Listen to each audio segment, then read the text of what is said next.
Santiago Arizmendiarrieta esperantista ibartarrak idatzitako Mis Memorias la Guerra Civil Española 20 meses prisionero liburua aurkeztu du Egoibarra batzordeak udaletxeko areto nagusian.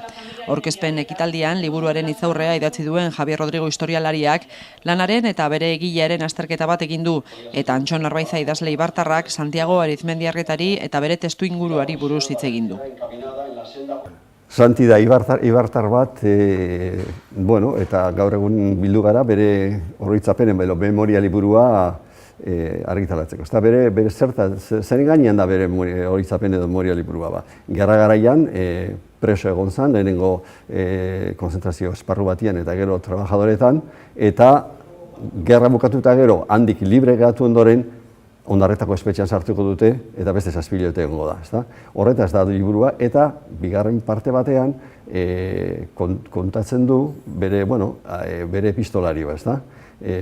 Gerra ostean, exilioan, zegoen jendearekin, Torio Etxebarrekin da beste batzuekin, izan zuen gutun harremana. Eta baita ere, zelan ez, esperantistekin.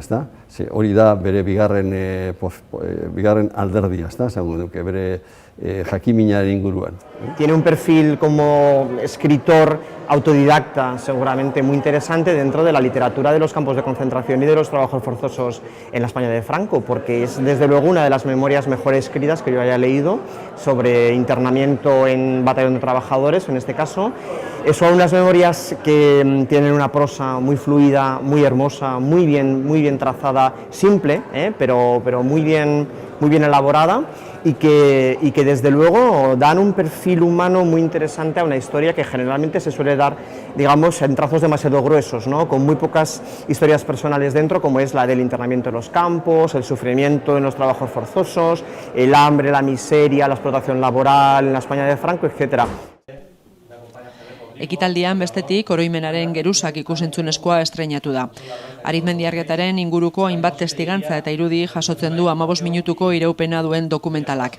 Besteak beste, Klub Deportiboan Arizmendiarrietaren esperanto ikaslea izandako Arrate Ibargutxirena edo Toribio Etxebarriarekin izan zuen gutun trukearen esperantozko testuak itzuli zituen Aitor Aranarena. Asteartean aurkeztutako Mis Memorias la Guerra Civil Española 20 meses prisionero liburua Egoibarrak plazaratutako 52. lana da.